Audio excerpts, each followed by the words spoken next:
everybody's business. So it's not just within, you know, the Afro hair community that we have differences, but also our employers.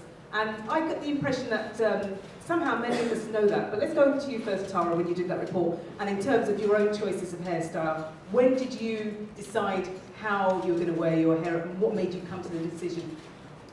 It's really strange that you showed that report, because actually doing that made me change my views. And I've always blow dried my hair. My mum's white. My mum was always in charge of doing the hair, so she didn't know how to sort of plait cane row, so I always just sort of scraped it back as a child, or looked a little bit like that little girl in that report. I'd go to school, it'd all be brushed out and frizzy, and obviously I felt like my hair was twice the size of everyone else's. So when I got to a teenager and realised I could actually just blow dry it straight without any relaxer, that was sort of the easiest thing to do to sort of conform. And look like as much like everyone else, all the other little girls in my class. And then I started sort of experimenting with extensions in my 20s, and they were sort of long and straight. But then actually I got told I needed to cut my hair for my job. As a reporter, yeah. Yeah, not in this region, in another region. And so now I've got hair like pretty much 80% of women on the screen, maybe 90% of women on the screen in this building have hair like mine. And I never really thought about it until I met Simone. And I thought, God, if I'd have just left my hair alone all these years, I might have hair like her. And standing opposite her in that mirror, I felt so flat-headed and boring, like a boring BBC reporter. And I thought, what have I been doing all these years? And it's like when I see your hair, I'm so jealous of your lovely, because mine's similar to yours naturally, it's maybe slightly looser curl. But you sort of feel like it's almost too late, you know, because you've ruined it, and especially doing what I do, to go through that transition would be quite difficult. So like I say, it took a long time for me to think, actually it would be really nice to have just left it alone. But then I don't know if I've got the job. If I'd have walked in with really natural big hair, I don't know. Anybody got a thought on that? Do you think she'd get the job if she hadn't straightened her hair and cut it to bob? Lady? Yeah, I definitely think you wouldn't have got the job, because well, a friend in the family who's actually in television, she used to be a reporter as well, and she wanted to have her hair in braids, and they said no, because it looks too aggressive on screen. Got a lady at the front. I don't know, I think a lot of it gets to be how do you own it? You know, do you own it? Because there are some people on TV who are wearing different hair. Like who? Not black women. Like who? Well, I'm only answering that question. there are not that many black women on TV here. Okay. So to start with, but I can think of, there's quite a few in the States. They're a little bit older, but they own it. Like one who's got gray hair, I mean like white hair, short. But she owned it, and no one said it, you know, so. They had another woman, I don't know if you saw the clip where she actually transitioned on the air. Yes. And you saw that, yeah, and I thought that was interesting. It got a lot of comments. But I think it's like you said, it's got to be what's in you, which is why I transitioned, because I needed to love me. But you also need to pay the bills.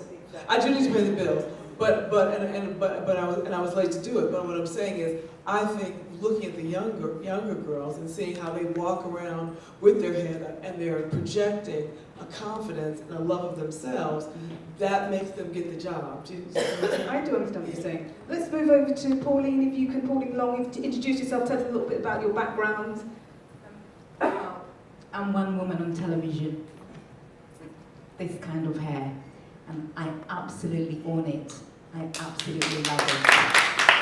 Tell us about your hair history, because you know... Well, I grew up in Kenya, and I went to a boarding school where the matron thought it was very untidy to have long hair, or hair that grew even that long. So our hairs were like chopped off. So I didn't know anything about hair until I went to secondary school. And then in secondary school, I started growing natural hair, and then you want to meet these boys where your natural hair is too natural and too kinky.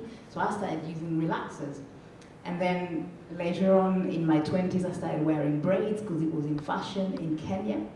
I came to UK when I was 19 with very long braids. And I was standing in the queue at Gatwick, and one white lady actually touched my hair. She said, "Wow, you look absolutely amazing. Your hair looks fabulous." That felt fantastic. But 3 days walking on the streets in London, I didn't feel fantastic because I saw people with hair looking like Naomi Campbell. I thought, you know what? It's time to change, to get that straight, weave. So I changed. I got the weave because I had to be in it with everybody else. But then getting into your 30s, you start becoming conscious, and then you think, you know what? I want to own it. I want to be myself. So I chopped my hair off. I started off fresh. I cut it all off. I had the wig for about 4 months because I wasn't comfortable just having my hair really short. I didn't want people to see it. And then after 4 months, I removed the wig and I started twisting my hair. Now, I live outside London. It's almost 2-hour journey. I spent 11 years twisting my hair on the train. And as a result, I have this hair that I'm so proud of that I will never ever trade even for the BBC if they want to give me a job. I will say, well, this is my hair. I'm owning live on air, and I want that job. Thank you. Any questions at this point? Okay. Let's move over to Angela Marr, comedian, talk show host.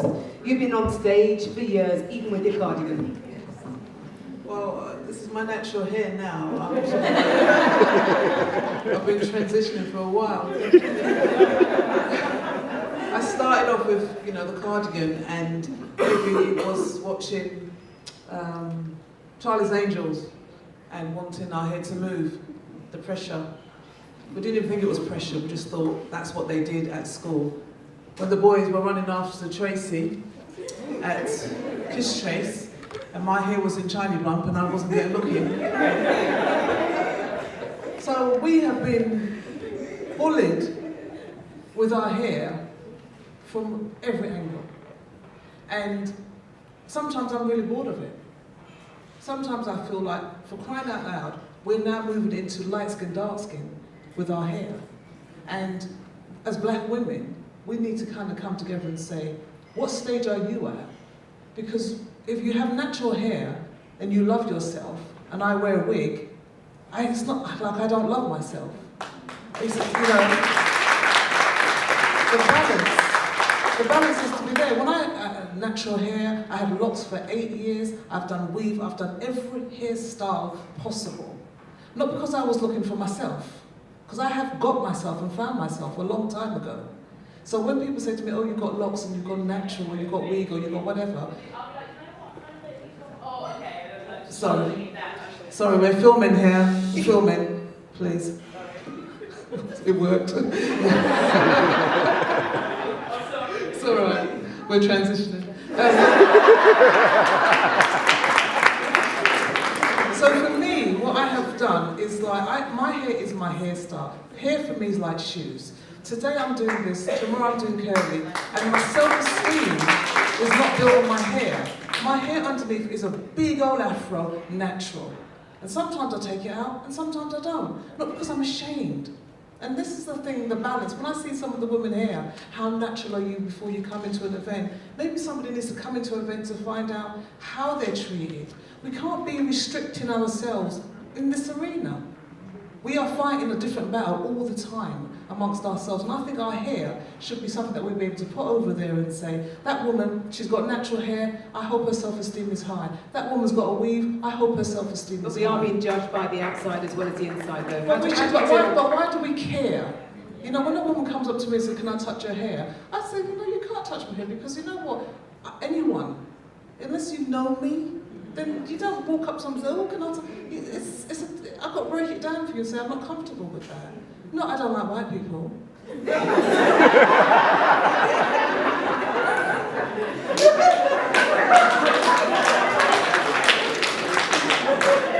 I should just explain, we probably know there is an issue about being asked if someone can touch your hair. And I think it is out of fascination, in all honesty, but still, it's almost like, hey, I'm not in zoo. I think a lot of people think, no, you can't touch my hair, and that's what the basis of that is, I think, definitely. But Simone, tell us about you. You host women on a regular basis, high-profile women, in fact. Yeah, So, all sorts of women. So Impossible celebrates women and girls of colour. I put about women on a panel, women of colour on a panel. They talk about how they became possible. And these women come to this panel and they have all sorts of hairstyles, which I like. My journey with my hair, so what does my hair say about me right now? It says that the winter's coming and I don't want it to break. So that's what my hair says. My hair says that I do things about protecting it, keeping it long. I did home dye it, but I just need colour. I need colour. Colour's a big thing for me, but yeah, I do things that are not always good for it. I heat style it, I do a bit, but I like to change it up. And so my hair, I have had a journey with it. I have been natural since, I think, 2002. I was natural because I used the home dye kit and it broke my hair. And then my scalp got incredibly sore. I could not perm it anymore. And I fought with my mum for years, and I permed my hair the first time when I was 15, properly, because I used kiddie kit before, which was worse than real perm, because that was crazy. But, so from the age of like 22 onwards, I literally have had natural hair before the YouTube channels, before these tutorials. I didn't know what to do with it. I put it in the kinky twists for I think about 5 years, and then it was like, oh my God, I can actually do something with my own hair and touch it, and it was good. Did I feel funny about my hair? Yeah, because one time I took it out and I had a fro and I walked in Lucian Black Market, we used to call it, and this guy ran up to me and said, yes sister, yes queen, you look good queen. It freaked me out. It freaked me out because when I did that stuff, I didn't do it to say, yes, I'm black power, black power. I didn't. I did it because I'm actually just going to run into the shop to get some stuff to do another hairstyle. But he loaded, he projected all of this stuff onto me, which I didn't want. And so I think what we need to do is, first of all, really stop policing black women and their beauty choices. There are some black women that make beauty choices because of they bought into European ideals of beauty. We need to support them. But then we live in a digital world where I see lots of my peers, and I'm talking about black men, create memes about policing black women, about their weaves and about the makeup they wear and this, that and the other. And I don't understand how women of colour can find any solace. I understand women have to find it within themselves, but when the whole world, including people that look like you, of another sex, are bringing you down because some of your beauty choices, I don't know sometimes where we can find a peace to be. So I've gone through a whole story. I mean, as I said, the choices I make is all about making my hair as long and as healthy as possible. So I haven't made any choices really that I want to look like this, that and the other. I do have a thing about keeping my edges slick and straight and making sure they're not snatch bald. Other than that, I really like talking about what's in our heads rather than what's on it. But sometimes we have to have those conversations. It's important. So that's where I am with hair. Thank you. The only man on the panel. It's really important to have a man on the panel. Paul Lawrence, tell us who you are. My name is Paul Lawrence. I'm really worried about what I'm about to say. Yeah, you know.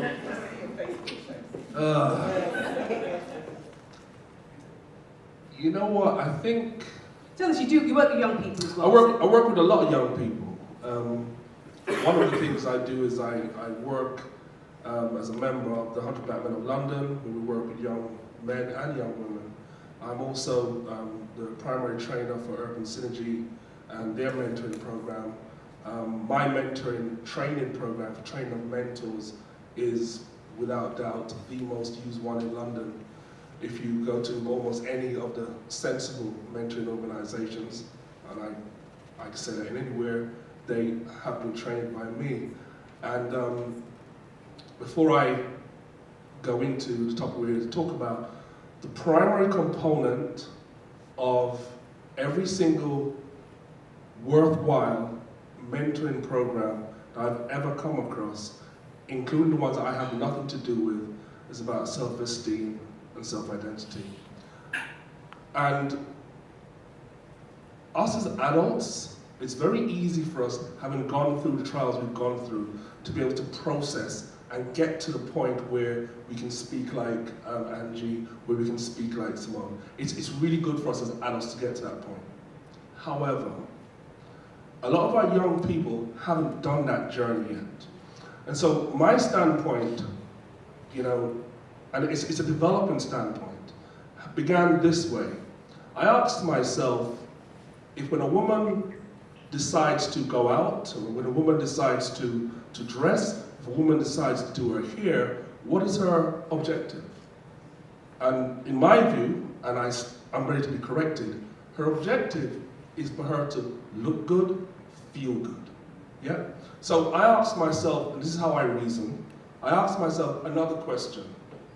Who determined what that woman decides looks good? And so when I see, and I don't really like the words sisters, brothers, and queen and that sort of stuff, because I'm not gone that far yet. When I see sisters embracing specifically long, straightened hair, to me, what I'm hearing is that that is for you an ideal of beauty.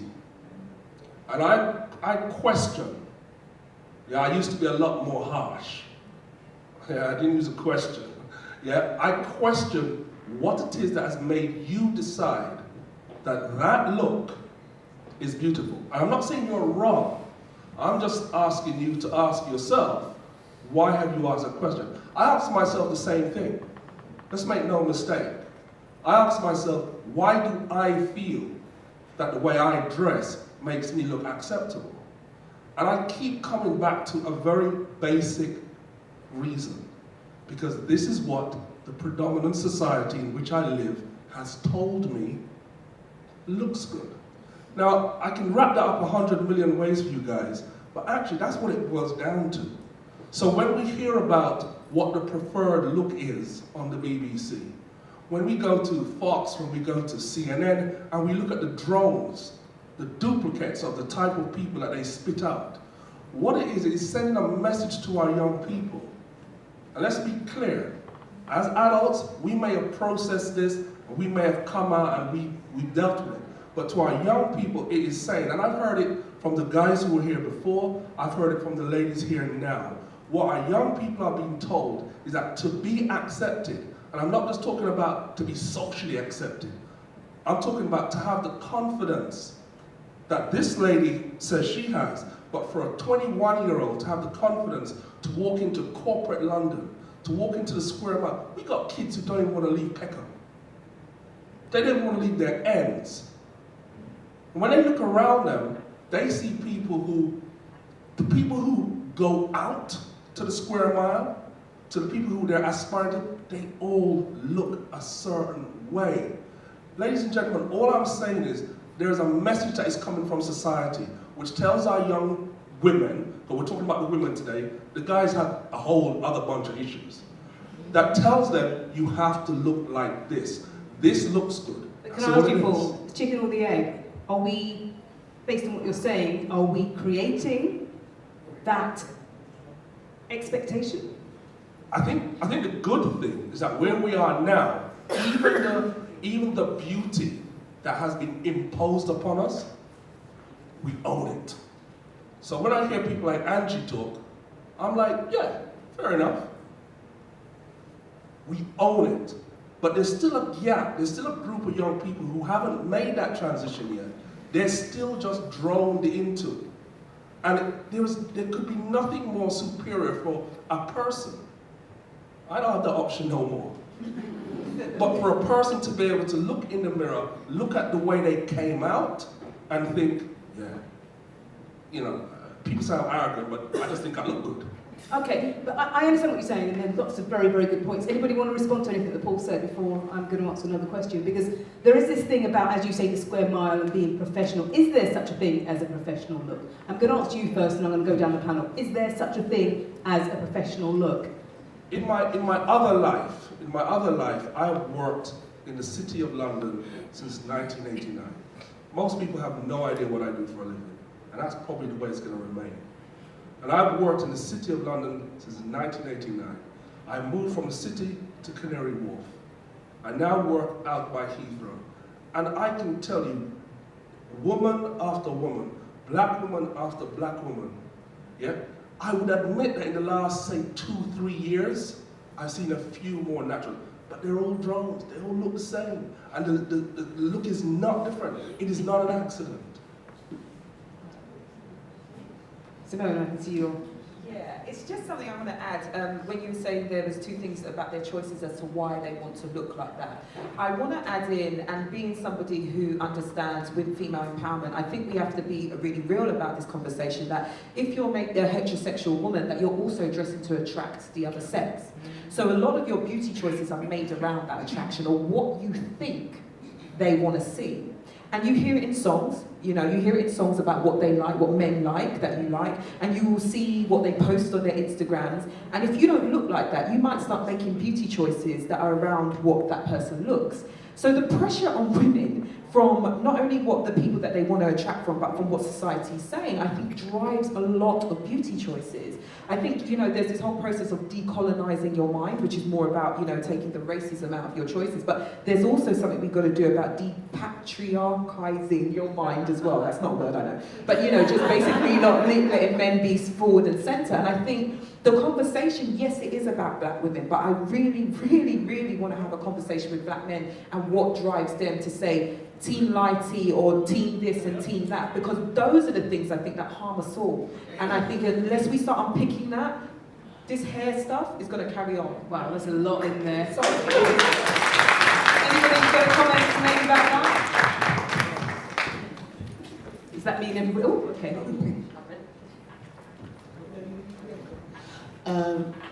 I definitely can relate because I'm dark-skinned and Afro, and I've been 15 years in corporate, working for other people. I worked at Citibank, I worked at Barclays, so I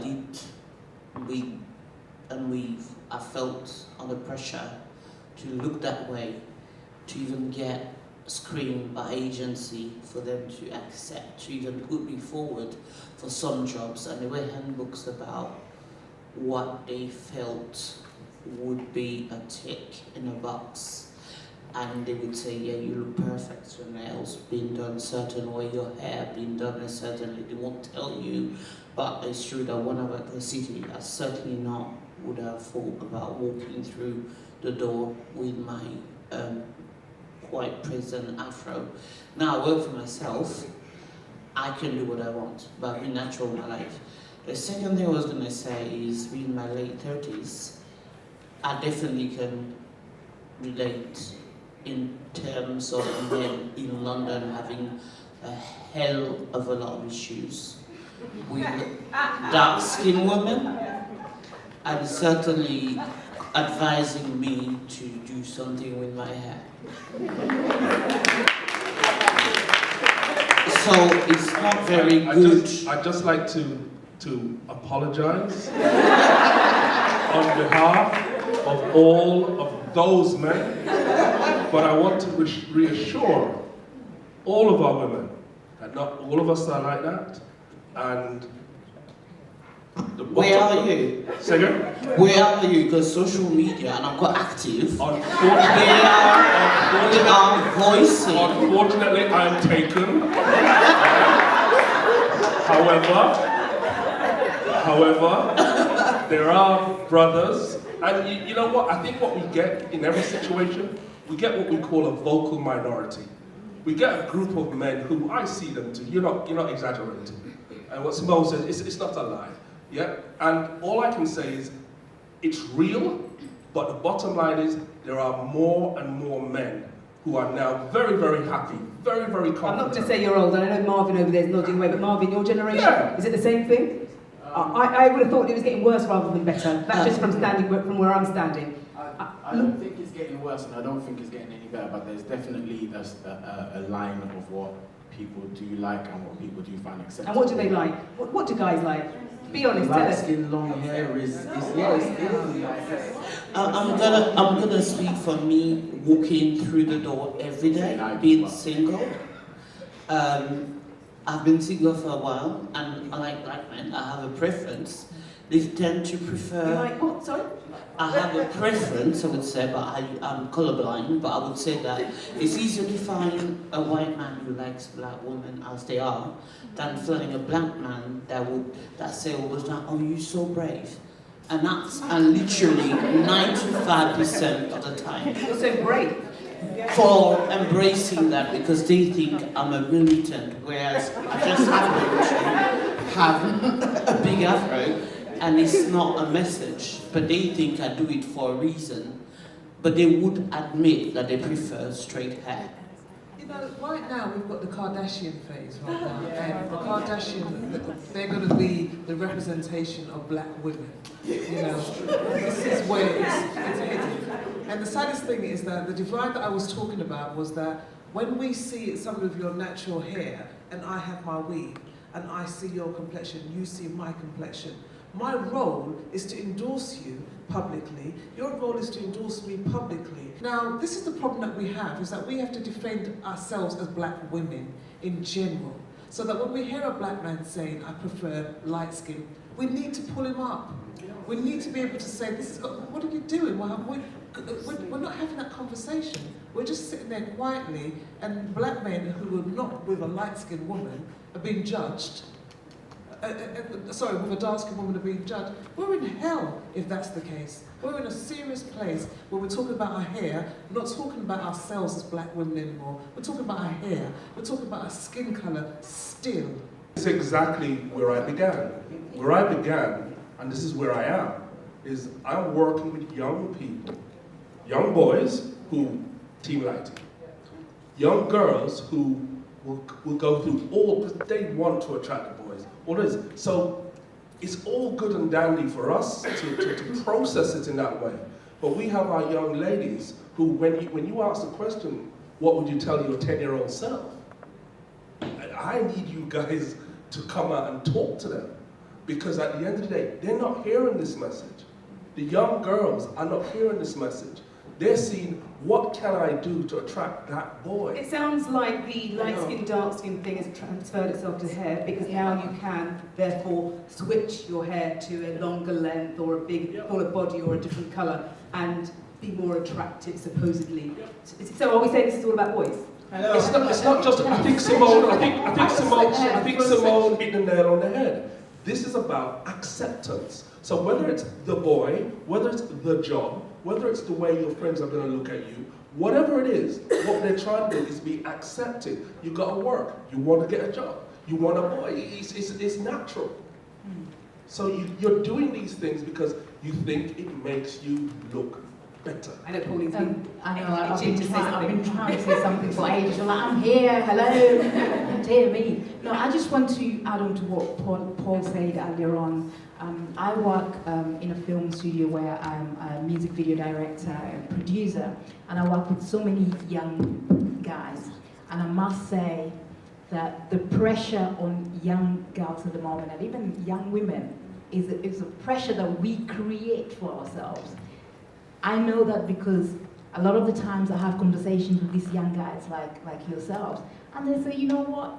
We don't care whether they wear makeup or we're not putting any pressure on them. They are doing that on their own. You know, the young men are not really putting pressure on them. Things have changed. Back then, yes, but now they're not. You know, they're happy to have the natural, the natural looking girl. Mostly. And it's a music video world I'm talking about. I've had conversations with them, and they've even shot music videos. Some of them, they have scenes where there's no makeup, where it's natural. One of them, J Soul, he did a music video about no makeup, natural, beautiful girls, and all the young boys there were just praising the girls there. Okay, I think there's some wanting to Yeah. go on, Marvin, while we get the microphone. Right, I just say this. I think this all stems from education, and education, the parents educating the kids, but what is acceptable in society. So if you educate the kids that people like skin and straight hair is what you need to go to, they're going to do that. And if you show them there's a natural way, we have to look at from inside, what we have inside, not outside. That's what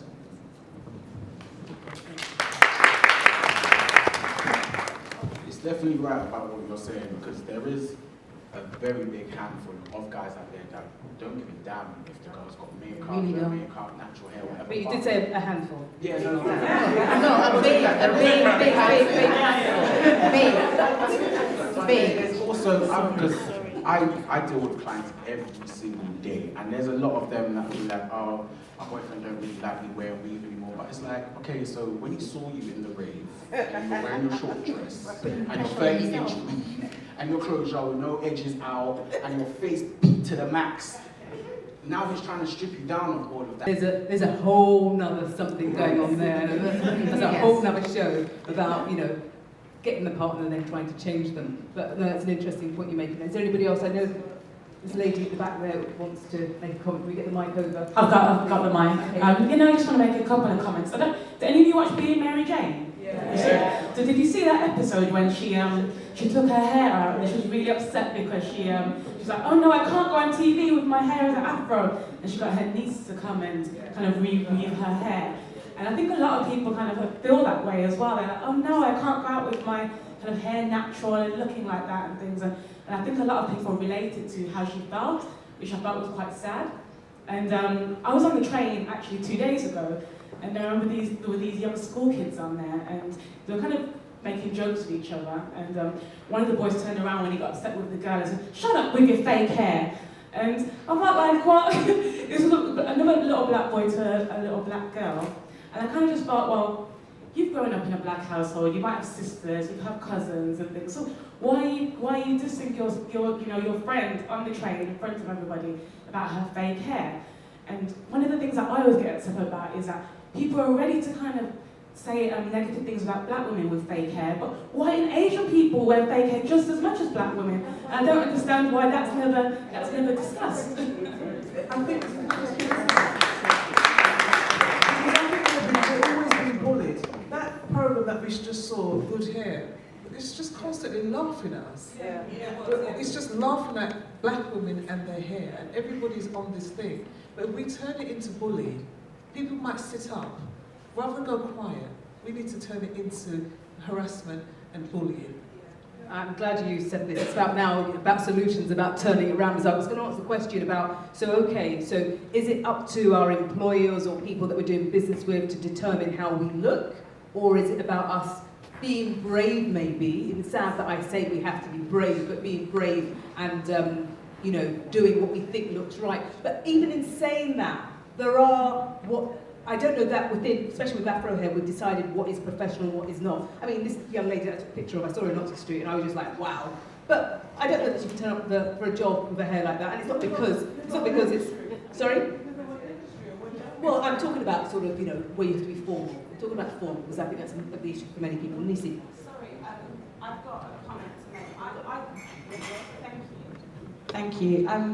I actually work for a law firm. I have done for 2 years, and I rock my fro as it is now, and in several different styles.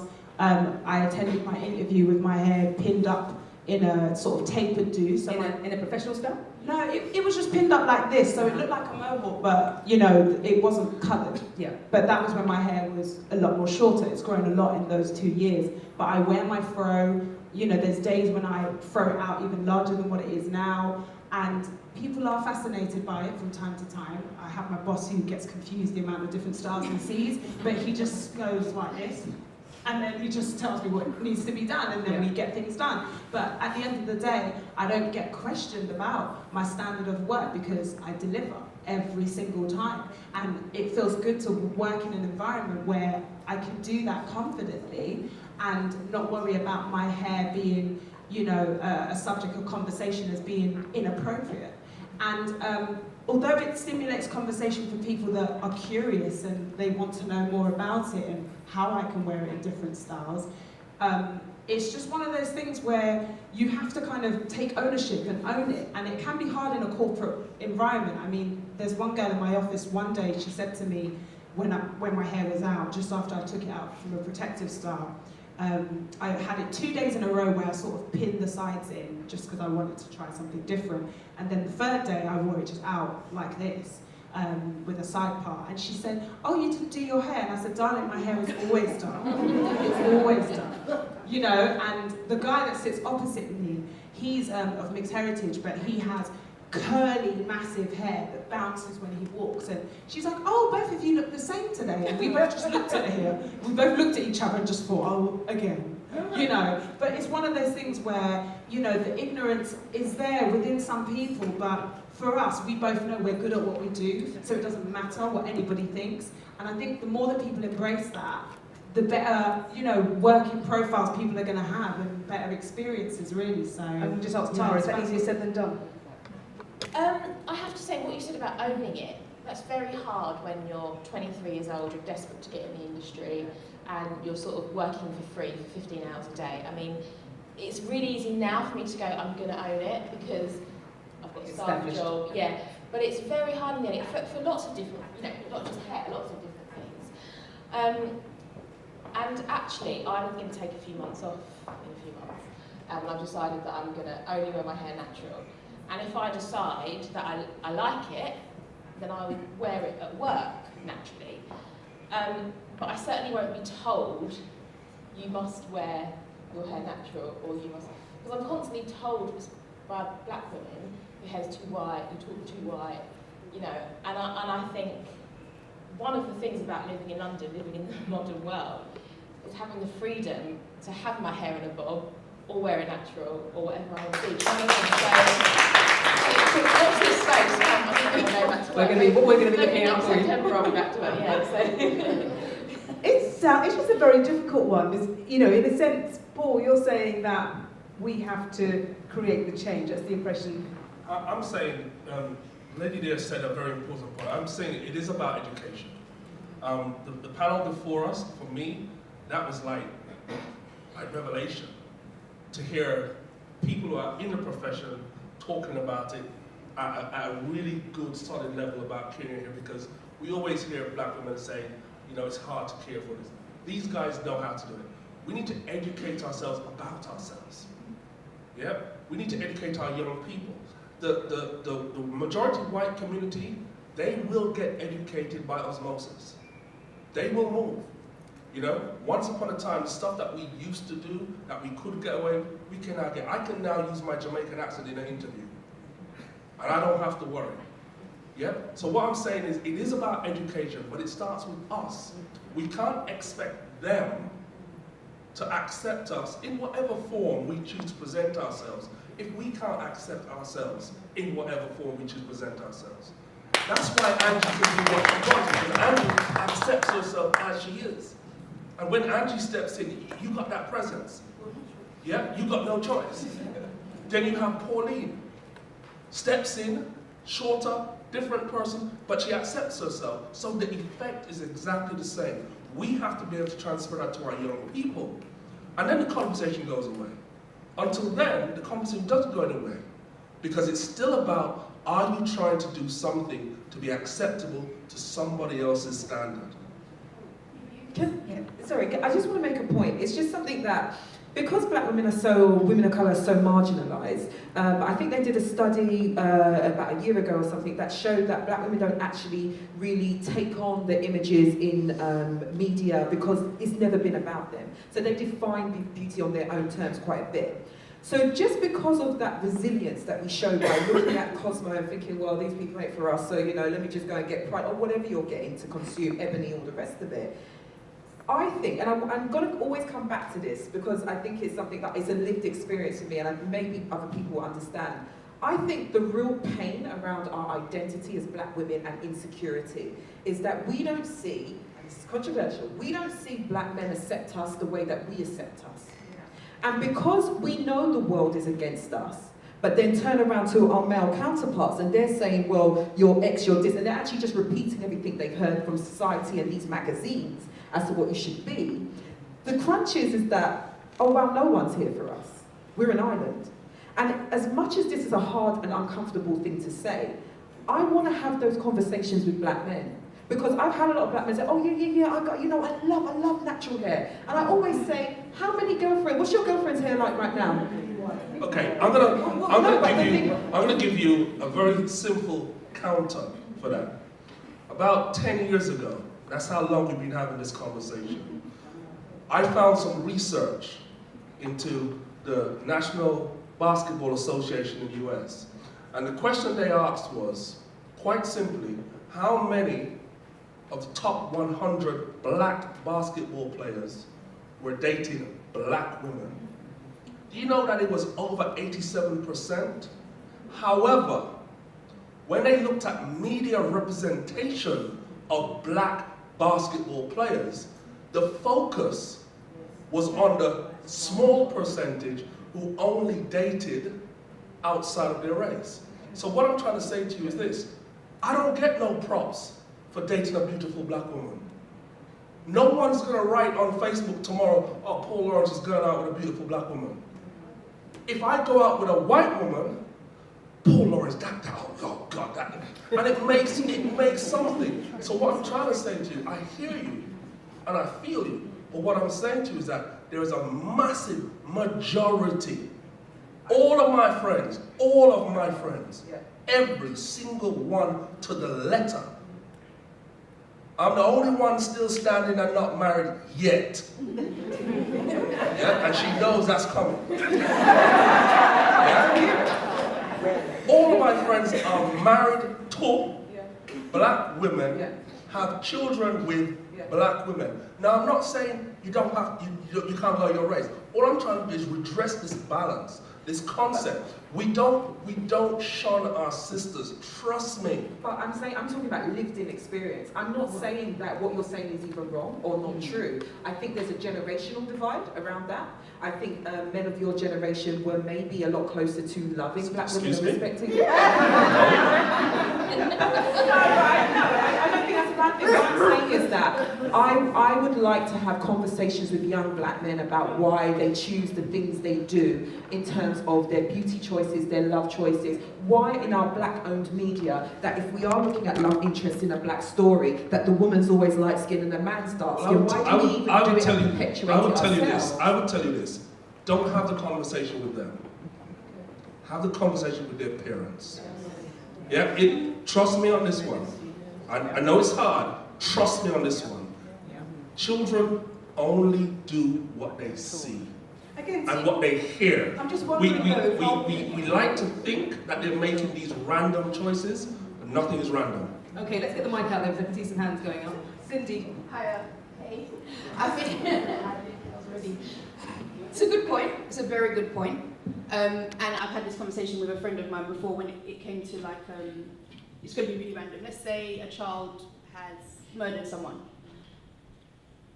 If you look, some of these cases, you look at the parents and you actually, you think to yourself, how did this child come to that decision when you can see the parents, it's completely nothing from them. And sometimes it can be the case and sometimes it can be not the case. And I think you can't generally say that it's how the parents educate them, because they're going to come from a family where the parents are both black. I don't know what they would be teaching their child if a child has a preference to go for a different race. I just think it is down to preference. I'm just thinking on that note, then the parents will then say it's advertising. Let's just get some solutions. So anybody want to make a comment? Lady in red. Sorry, I mean, I don't think it's just as simple as parenting. I think we live in society, and we must remember it's a capitalist society. And products are being... Thank you. Products are being driven to people. So yes, we have black channels, but those black channels, they have investors that are pushing products. They need to sell a certain ideology, a certain idea of ourselves. And if we decide to sort of, oh, well, we want to go natural, we don't want to do this, we don't want to do that, it doesn't work. If we look at our magazines, look at the history of ebony. All of those things have helped perpetuate this crazy stereotype and these crazy ideas that we're still dealing with now. So we must not forget the role of capitalism in this. Solution? Oh God, I'd Let's like have to... solutions. We're going to have solutions. Let's get a mic. There's some mics for Michael here. There's someone up here. It's been interesting to me that we still haven't talked about, being able to get access to the right products in the right places, because that's also about education. I want to be able to go into Boots or Superdrugs and buy the right things that I need. All these natural hair bloggers blogging about how to maintain their hair. That's great. But I will tell you, they're out there and they're online because unfortunately they can't. They're not a store of their own, but there are. Can I just finish? Let's just let her finish. I want them to be as accessible as all the other products I see when I go to Boots. When I walk into Canary Wharf when I'm in a rush on a Friday evening and a friend's offered to relax my hair, I want to be able to get my relax in Boots. I don't want to have to make a separate but and all of that helps in building our credibility and what we're about. Lovely. And all I'm going to say to you is, we have got people that are making products. Unless you buy their products, they're not going to be able to have their own boots. Do you want to tell us about yours? That's what I'm saying. You gotta buy. You gotta go to people. Boots is a capitalist organization. I fight with Boots every day. I'm general manager for Fashion Fair, just to be in as many boots as possible. But you've got to help me, okay? You know, we got to look at how we spend our money. If you don't like the way the community looks, it's how you spend your money. Do they advertise in Pride? Do they advertise in Black Hair and Beauty? Do they give money and products to your church when they have a health fair? Do they do? If they don't give them your money. Okay? I employ 75 mostly Black women. I have Black managers. Okay? If you look at a lot of the other products, the beauty products that you buy, yeah, suddenly they discovered you have some money, and they put some brown at the other end of the spectrum, but there's not a Black manager in there, in that company, okay? The girl you're buying from can't get promoted. Okay, so you have to decide. I grew up in Chicago when Ebony was in its, and luckily I'm happy to see it coming back. And I could live in I could go spend my whole life in my community and not have to spend one dime with a white person unless I chose to, okay? Until you get to where you can buy and spend most of your money in your community with people you want, it will never change here. It will never change. This is a capitalist society. The thing goes to where the money is. So if you say, I'm not gonna spend my money, you ask them, I'm not gonna buy a car from you until you tell me where there's a Black dealer in London, a Black car dealer in London, then you will see something change. So that's where it is. Just following off the back of what this lady at the back has said and also this lady at the front, I'm actually a owner and director of my own natural hair company. I'm actually part of I'm part of a collective of 9 UK brands that have actually come together to create a shop every 3 months that instead of you going to Boots or other likewise shops that are not owned by Black people, you can actually visit us, stock up on your goods, get everything you need down from skincare, hair care, but we need you to support us. We need you to come to this where you are, your details, Okay, it's United Curls with a K. We are on Instagram, we're on Facebook, we've got a website. My company's called Main Divas. If you go to any of the companies, you'll be able to find us. Can I just say that the Black British community is so fragile in terms of financial stability that spending your Black pound, which I think they said is 2 something billion, right, that we spend in companies that don't respect you, don't employ you, because the Black unemployment rate is what, over 50% in our young, so they're not even getting the jobs to even tell the people in the thingy. So we're going to go and give them money, and then this girl right here is making all these products, and we're still saying, oh well, we don't have anything, and we don't. It's a madness. Seriously, honestly, I'm so passionate about it because the Black pound is strong, and I'm telling you, it's ridiculous that we're not recycling it amongst our community. There's no reason not to. If you want it in Boots because of convenience, but this is about you and this is about uplifting someone else. And if this woman goes on to make $1 million, I'm sure your niece, your nephew, or whatever could get a job with her and she could have a career for the rest of her life. It's not so much about, Boots for me is probably the best example, but it's also, I think that the natural hair revolution, one of the things that's useful about it is actually we're getting information. We're getting people teaching us how to understand our hair. And actually, from a retailer or consumer's perspective, I think that's brilliant. Because I can't go into my local Afro hair and beauty store which stocks all of these products that have been targeted at me and get a really good experience. Because the person behind the counter is just trying to sell to me. I'm just another customer. So tapping into all these different avenues where people are making products and so forth available to me is great. And you can be rest assured I'm one of those people that spends my Black pound in the right places. However, moving forward and thinking bigger, if you were to grow and develop and your brand was to make its way into Boots, I would also be going to Boots to buy your brand and celebrate and see you in that way. And that's where we need to be. So I'm saying, But can I just say something? What's actually happening, and I don't need to speak, Natural Hair Daily and Main Diva can speak for themselves, but what's happening is, people are watching the natural hair movement, the hair movement, and what's happening is the bigger companies are thinking, oh, I like this. We're suddenly seeing this thing take off, and they're starting to make products, and they're cutting out the individual sole traders who are not getting to control the market that they've created. So again, you know, it's about careful about who you attract. Even the Chinese are buying into the natural hair movement, let alone selling us hair, but they're now selling products. Everybody's selling us our hair products, and then also they also determine what is beautiful. What I'm about to say might be slightly controversial, but it's something that has been on my mind just as this conversation has been going on. And what comes to mind is something that my mum has always said, which is that wisdom must be applied in all things. And I don't necessarily think it's bad to behave in a certain way that may be seen as conforming in order to get to where you need to be. I feel that you need to be smart. And for example, this young lady, although I do like her hair, I don't feel that that is something that I would advise my younger sister to do, to carry this hairstyle for an interview. So I just feel like we have to be careful where to draw the line. I don't think it's about protesting at every stage, but I feel like we need to be smart so that we can make the impact that we want to make. So when we're talking about solutions, I'm not saying that we should conform, but I personally can say I'm comfortable with wearing my hair straight because that's what I want to do. Not because someone has told me that, but because this is the way that I like my hair. And if that's, you know, if that gets me to another stage, then I'm happy with that. I work here at the BBC, but I've worked at law firms before, and in those environments, I've had black ladies tell me, you can't wear your hair this way if you want to get far here. You can't have your nails this way if you want to progress here. And I don't feel that I should be told that I have to do anything. But then at the same time, I feel that you do need to be smart and you do need to strategically get yourself in positions where you can make the change that we need. We can't make the big changes if we're not smart. So I just feel that although I don't think we should conform or act a certain way because society has told us to do so, but I do think that we have to be smart and make sure that we are where we need to be to make the change that we want. Can I just say something? I've had a contradicted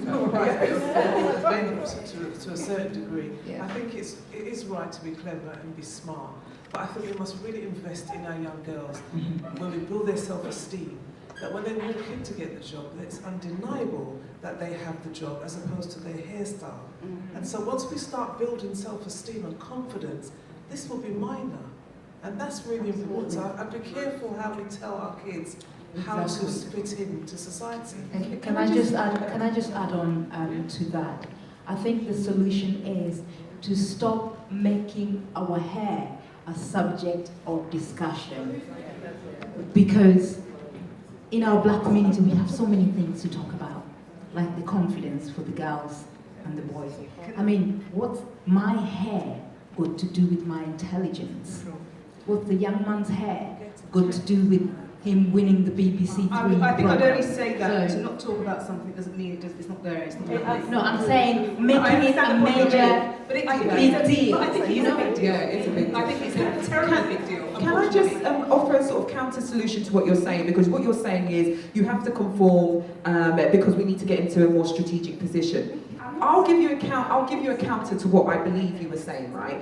Why not? We all go and buy products from you. You turn around and have £1 billion business, and when a black girl walks into your thingy, you say, oh, her hair's pretty today, let me make her, I don't know, head of operations.